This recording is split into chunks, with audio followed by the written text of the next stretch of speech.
Ustedes saben, estimados oyentes, el largo proceso, los procesos que se ha seguido contra la compañía Texaco antes y luego Chevron Texaco. Hubo hace poco un laudo arbitral de uno de los tribunales de la Corte Internacional de La Haya contra el Ecuador para que pague $700 millones por justamente uno de los procesos.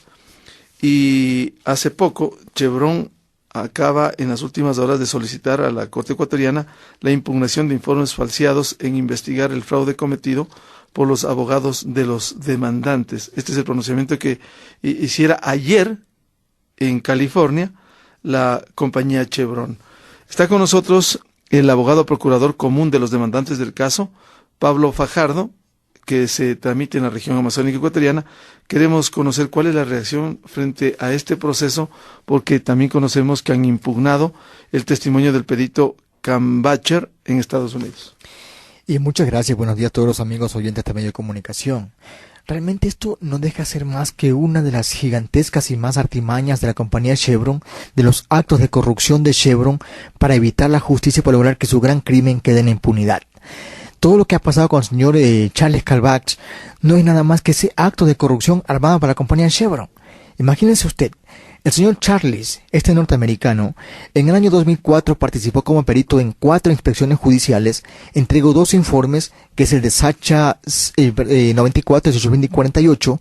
En ese entonces, luego que él tomó las muestras respectivas en el campo, que él envió al laboratorio las muestras, que él entregó su informe, que él firmó su informe, dijo que había contaminación, cuyos resultados son plenamente concordantes con el perito de Chevron.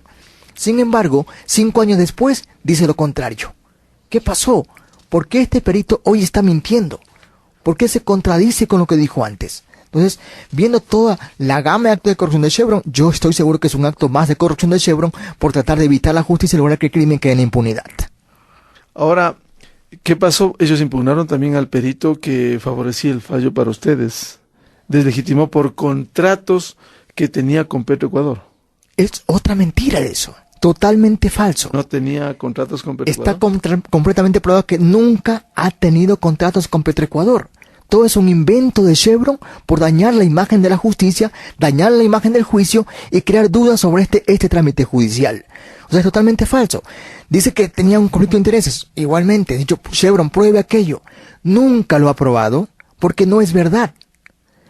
El señor tiene una compañía, el señor Richard Cabrera tiene una compañía, pero que nunca ha tenido contrato con Petroecuador y su compañía existía mucho antes de que sea parte del peritazgo. Entonces, insisto, son más artimañas la compañía Chevron para evitar la justicia. Igualmente como pasó con el arbitraje, por ejemplo. Este laudo final que usted mencionaba al inicio, por ejemplo, ¿qué es lo que ocurrió allí? Es bueno que el país conozca los antecedentes de todo este laudo arbitral. Recordemos que en el año 95, en el gobierno del señor Sito Durán Ballén, la compañía Texaco suscribió un contrato con el Estado ecuatoriano para remediar, entre comillas, parte del daño ambiental causado. 3 años después, año 98, en el gobierno de Yamil Maguad, el Estado libera a Texaco de toda responsabilidad. Pero fíjese usted, el Estado, como Estado, dice, yo te libero, Texaco, de toda responsabilidad, renuncio al derecho de demandarte. Sin embargo, Texaco no hizo lo mismo con el país. ¿Por qué nuestros, en ese tiempo, encargados de esas negociaciones, entre comillas, por qué permitieron o por qué bajaron, digamos, todas sus armas jurídicas, en otras palabras, y por qué dejaron a Texaco que siga esta amenaza contra el país, por ejemplo? Entonces, esos son actos de corrupción que tenemos documentos, pruebas suficientes que prueban que había un contubernio entre la Embajada de Estados Unidos en ese entonces, el señor Peter Romero, por ejemplo, el señor Alberto Dajit, aquí en Ecuador, y la compañía Chevron para afectar la imagen del país, para que Chevron salga ganando con estos litigios. Ahora, el argumento de la compañía que daban a conocer ayer en California es que muchas veces han reiterado que el proceso carece de legitimidad desde su visión, que hay un fraude, que han sido pruebas que no corroboran los hechos y que el juicio empezó con fraude. Hay que preguntarse hasta dónde llegaron los actos ilícitos de los abogados. Pregunta la compañía. Por supuesto, mire, pero ¿qué digo yo? Realmente quien comete los actos de corrupción es la compañía Chevron. Recordemos también que el mes de septiembre la compañía Chevron lanzó unos videos al mundo entero en la que supuestamente involucraba al doctor Juan Núñez, presidente de la Corte de Sucumbíos, y a supuestamente varios personajes del Estado ecuatoriano vinculados con el gobierno actual, por ejemplo, y que decía que había un contubernio que pedían $3 millones para sacar una sentencia condenatoria a Chevron. La semana anterior entregamos también a la opinión pública los audios respectivos del señor Diego Borja, que firmó esos videos, y en esos audios, aparte de decir muchas cosas más, menciona muchísimos actos de corrupción de Chevron. Por ejemplo, el laboratorio.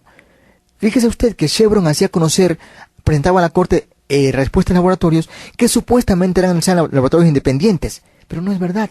El señor Borja dice, es laboratorio de propiedad de la compañía Chevron, que estaba manejado por la esposa del señor Diego Borja.